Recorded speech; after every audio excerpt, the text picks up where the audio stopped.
ये कहानी एक ऐसे शहर की है जहाँ पर कभी सूरज नहीं निकलता। इस शहर में हमेशा अंधेरा रहता है। हर रात को 12 बजे इस शहर में रहने वाले हर एक इंसान की यादें पूरी तरह से खत्म हो जाती हैं। अगली सुबह जब वह उठता है तो उसे पिछली कुछ याद नहीं रहता। साथ ही पूरे शहर का पूरा स्ट्रक्चर भी बदल जाता है। Mysterious voice presenting dark city. कहानी की शुरुआत में हमें जॉन को दिखाया जाता है जो एक होटल में बाथटब में जागता है। उसे कुछ याद नहीं होता कि वो यहाँ कैसे आया और उसका नाम क्या है। दरअसल उसे एमनेशिया की बीमारी है जिसमें इंसान सब कुछ भूल जाता है। जॉन अपने कपड़े पहनने के बाद सूटकेस को चेक करता है जिसमें कार्ड होता है जिस पर शेल बीच लिखा है। और अब जॉन को अपने पास्ट के अपने अतीत के कुछ ग्लिम्स याद आते हैं। और तभी यहाँ पर फोन होता है वो रिंग होता है। जॉन जब रिसीवर उठाता है तो दूसरी तरफ से एक डॉक्टर उसे बताता है कि एक फेल एक्सपेरिमेंट की वजह से तुम्हारी याददाश्त चली गई और अब कुछ लोग तुम्हें यहाँ पकड़ने के लिए आ रहे हैं जिन्हें स्ट्रेंजर्स कहा जाता है। जॉन जल्द से जल्द होटल से निकलना चाहता है और तभी उसे कमरे में एक डेड बॉडी दिखती है जिसे देखकर जॉन घबरा जाता है। उसे लगता है उसे उसी ने मारा है। और अब जब वो लॉबी में जाता है तो वहां पर जितना भी स्टाफ होता है वो सब का सब सो रहा होता है। जॉन को कुछ समझ नहीं आता कि यहाँ पर क्या हो रहा है। और तभी घड़ी में 12 बज जाते हैं और जैसे ही घड़ी में 12 बजते हैं सब के सब जाग जाते हैं। जॉन को कुछ समझ नहीं आता ये सब क्या हो रहा है। जॉन होटल से निकल जाता है और अब स्ट्रेंजर्स जो कि होटल में पहुंच चुके हैं वो वहां के स्टाफ से जॉन के बारे में पूछते हैं लेकिन उन्हें उसके बारे में कुछ पता नहीं होता। वहीं जॉन की वाइफ एमा को दिखाया जाता है जो स्टेज पर परफॉर्म कर रही होती है। और जब उसकी परफॉर्मेंस खत्म हो जाती है उसकी दोस्त उसे एक डॉक्टर का विजिटिंग कार्ड देती है और बताती है कि यही डॉक्टर तुम्हारे हस्बैंड जॉन का इलाज कर रहे थे, वो तुमसे मिलना चाहती हो। और अब उस कार्ड को लेकर वो डॉक्टर से मिलने के लिए उनके घर पहुंच जाती है। यहाँ डॉक्टर उसे बताते हैं कि जॉन की याददाश्त जा चुकी है। कुछ ऐसे लोग हैं जो जॉन को नुकसान पहुंचाना चाहते हैं, उसका पीछा कर रहे हैं, इसलिए जॉन से जब भी तुम मिलो तो उसे मुझे इन्फॉर्म करना। वहीं हमें होटल में दिखाया जाता है जहाँ पर जॉन को डेड बॉडी दिखी थी। वहां पर अब पुलिस पहुंच चुकी है। पुलिस की बातों से पता चलता है कि 1 महीने में ये 6वां मर्डर है। और अब क्योंकि जॉन यहाँ पर था इसलिए पुलिस को लगता है कि जॉन ही कातिल है।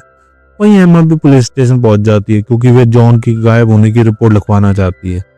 लेकिन जब इंस्पेक्टर को पता चलता है कि वो जॉन की वाइफ है तो वो जॉन के बारे में उससे बहुत सारी बातें पूछते हैं लेकिन उसे जॉन के बारे में बहुत कुछ नहीं पता होता, इसलिए पुलिस उसे छोड़ देती है।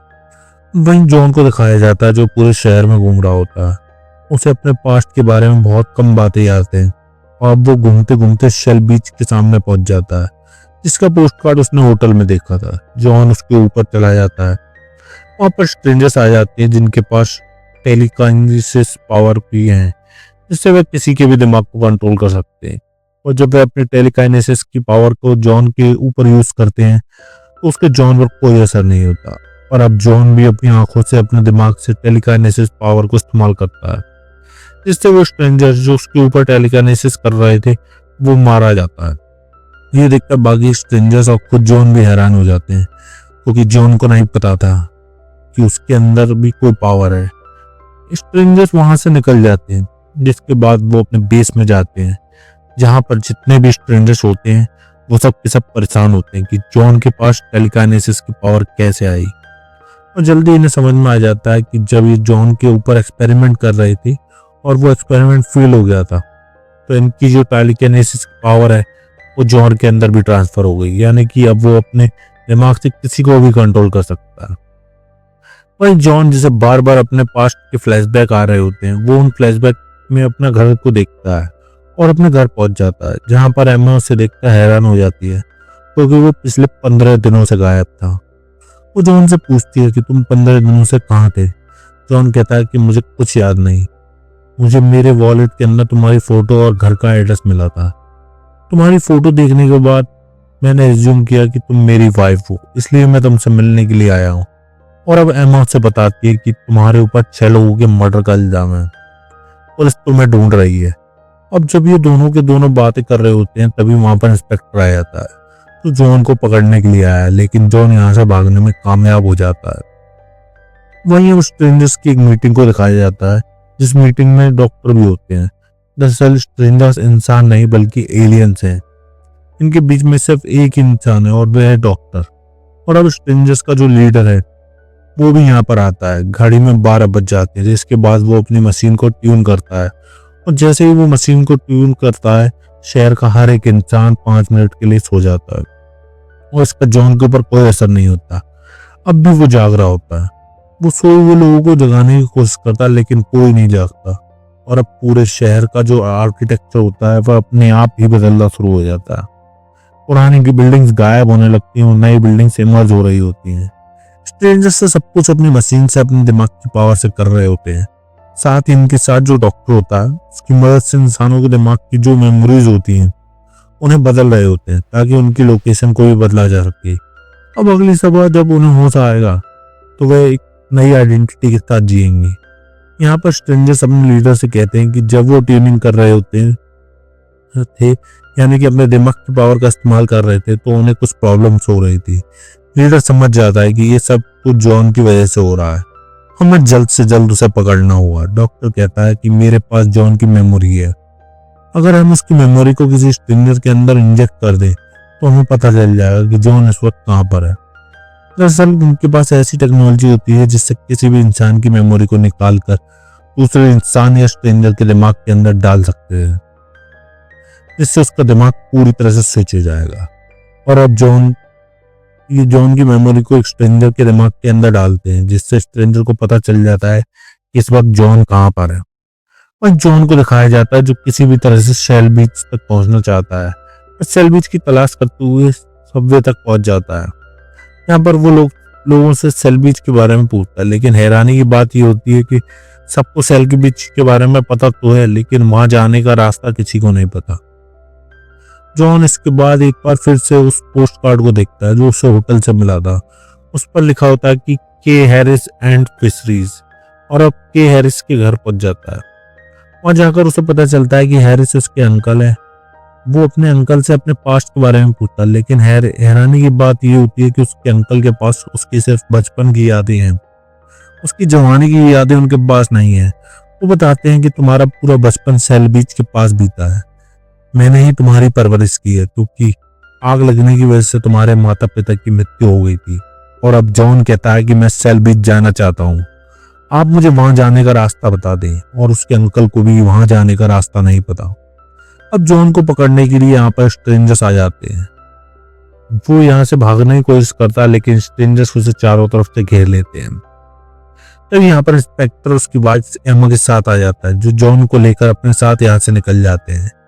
उसके बाद इंस्पेक्टर उससे 6 मर्डर्स के बारे में पूछता है। जॉन कहता है कि मैंने वो मर्डर नहीं किए, नहीं मुझे कुछ याद है, मुझे यहाँ इस शहर में कुछ भी समझ नहीं आता। सेल बीच जाने का रास्ता किसी को नहीं पता, जबकि सेल बीच के बारे में हर कोई सब कुछ जानता है। साथ ही शहर में कभी दिन नहीं होता, यहाँ पर हमेशा अंधेरा रहता है। वो अपनी टेलीकाइनेसिस की पावर इंस्पेक्टर को दिखाता है। ये सब बातें सुनकर और उसकी पावर्स देखकर इंस्पेक्टर हैरान हो जाता है। साथ ही उसके पास जॉन किसी भी सवाल का कोई जवाब नहीं होता। कुछ देर के बाद दिखाया जाता है कि स्ट्रेंजर्स अपनी पावर से हर किसी को सुलाकर पुलिस स्टेशन से में जॉन को ढूंढने के लिए आते हैं, लेकिन जॉन और इंस्पेक्टर पहले से वहां से निकल चुके होते हैं। वो दोनों के दोनों डॉक्टर के पास जाते हैं और उसे पकड़कर अपने साथ गाड़ी में वे सेल बीच की तरफ निकल जाते हैं। एक जगह पहुंचने के बाद जहां पर एक ब्रिज होना चाहिए था, वो ब्रिज इस वक्त वहां पर नहीं होता, क्योंकि हर रात को 12 बजे के बाद स्ट्रेंजर्स पूरे शहर का आर्किटेक्चर को बदल देते हैं। अब ब्रिज न होने की वजह से वहां से तीनों के तीनों बोट से आगे निकलते हैं, जिसके बाद डॉक्टर ने पूरा सच बताता है और कहता है कि स्ट्रेंजर्स जो तुम दोनों को ढूंढ रहे हैं वो इंसान नहीं है, वो दूसरे प्लेनेट से आए हुए एलियंस हैं। उनकी स्पीसीज जब खत्म हो रही थी तो वो हमारे प्लेनेट पर आए, जहां उन्होंने इंसानों को देखा। इंसानों के अंदर आत्मा होती है, लेकिन स्ट्रेंजर्स के अंदर आत्मा नहीं होती, और वह इंसानों की आत्मा के जरिए अपनी स्पीसीज को खुद वो बचाना चाहते हैं। इसलिए उन्होंने इंसानों के ऊपर एक्सपेरिमेंट करना शुरू कर दिया। वो इंसानों की यादों पर काम करना चाहते हैं, इसलिए उन्होंने बहुत सारे इंसानों का अपहरण किया। इसके बाद अपने स्पेसशिप में वो उन सबको लाए, जहां पर उन्होंने पूरा एक शहर बनाया है। उस शहर को हर रात को पूरी तरह से बदल देते हैं। साथ ही इंसानों की मेमोरीज को बार बार रीसेट करते हैं। कई बार एक इंसान की मेमोरी को दूसरे इंसान के ब्रेन में डाल देते हैं ताकि उन्हें पता लग सके कि इस इंसान के दिमाग पर उसकी जिंदगी पर क्या असर पड़ता है। जॉन के साथ भी इसी तरह से बार बार एक्सपेरिमेंट किए गए, लेकिन बार बार एक्सपेरिमेंट होने की वजह से उस पर इन एक्सपेरिमेंट ने काम करना बंद कर दिया। साथ ही स्ट्रेंजर्स के अंदर जो पावर थी वो भी उसके अंदर आ गई, जिस वजह से उसे इस दुनिया की सच्चाई के बारे में पता चलने लगा। स्ट्रेंजर्स ने मेरी कभी भी मेमोरी को नहीं बदला क्योंकि उन्हें मेरी जरूरत है। यहाँ पर मैं इकलौता डॉक्टर हूँ जो मेमोरीज को ट्रांसप्लांट कर सकता हूँ। जॉन पूछता है कि यहाँ हमेशा अंधेरा क्यों रहता है, यहाँ कभी सूरज क्यों नहीं निकलता। डॉक्टर बताता है क्योंकि वो सूरज की रोशनी को बर्दाश्त नहीं कर सकते, इसलिए उन्होंने इस शहर को ऐसी जगह पर बनाया है जहाँ पर सूरज की रोशनी नहीं आती। और अब वो धीरे धीरे आगे बढ़ते बढ़ते सेल बीच तक पहुंच जाते हैं। लेकिन हैरानी की बात यह होती है कि वहां पर कोई बीच नहीं होता। एक दीवार पर सेल बीच का पोस्टर लगा होता है। इस दीवार को तोड़ना शुरू कर देते हैं और जब दीवार टूट जाती है तो इनकी आंखें फटी की फटी रह जाती हैं क्योंकि इनके सामने स्पेस होता है। ये समझ जाते हैं कि ये जो पूरा शहर है वह अर्थ पर नहीं बल्कि एलियंस के यानी कि स्ट्रेंजर्स के स्पेसशिप पर है। इसका मतलब ये है कि यहाँ से सभी निकल नहीं सकते और तभी यहाँ पर स्ट्रेंजर्स आ जाते हैं। इनके पास एमा होती है। बस जॉन से कहते हैं कि तुम अपने आप को हमारे हवाले कर दो वरना हम तुम्हारी वाइफ एमा को मार देंगे। इंस्पेक्टर ये सुनकर उन पर गोलियां चलाना शुरू कर देता है। वो भी उनके ऊपर हमला करते हैं जिससे इंस्पेक्टर स्पेसशिप से बाहर चला जाता है और उसकी मृत्यु हो जाती है। वहीं हमें जॉन को दिखाया जाता है जिसे एक चेयर के साथ बांधा हुआ है। उसके सामने सभी स्ट्रेंजर्स होते हैं जो उसे मारना चाहते हैं क्योंकि उसकी वजह से उनकी पावर्स कम हो रही हैं। पर इनका जो लीडर होता है वो कहता है कि मेरे पास एक और प्लान है। जिसके बाद वो डॉक्टर को एक इंजेक्शन देता है और कहता है कि इसे जॉन को लगा दो। दरअसल इस इंजेक्शन के लगने के बाद उसकी आत्मा सभी स्ट्रेंजर्स के अंदर चली जाएगी। लेकिन डॉक्टर बड़ी चालाकी से उस इंजेक्शन को बदल देते हैं और जॉन को दूसरा इंजेक्शन लगा देते हैं जिससे उसकी सारी याददाश्त वापस आ जाती है और उसके अंदर जो टेलीकाइनेसिस की पावर थी वो भी दोगुनी हो जाती है।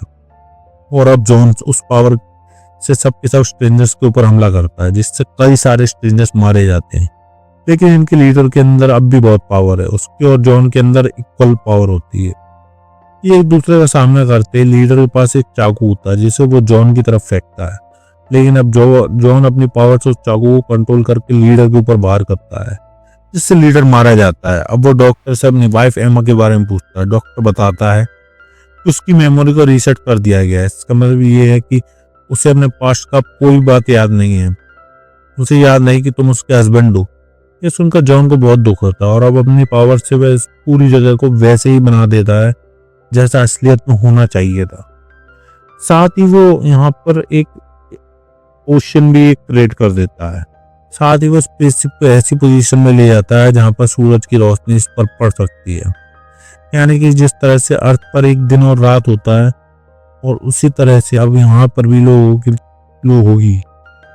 कुछ दिनों के बाद वह एमा के पास जाता है जो उसे अब नहीं जानती क्योंकि उसकी सारी की सारी मेमोरीज खत्म हो चुकी है। वो एमा से कहता है कि मैं सेल बीच जाना चाहता हूँ। एमा कहती है कि मुझे भी सेल बीच जाना है और ये दोनों के दोनों सेल बीच के लिए निकल पड़ते हैं। सेल बीच वो जगह है जहाँ पर जॉन ने अपना पूरा बचपन बिताया था। एमा और जॉन की सेल बीच पर बहुत सारी यादें हैं, लेकिन अब एमा के साथ उसे एक नए रिश्ते को बनाना होगा।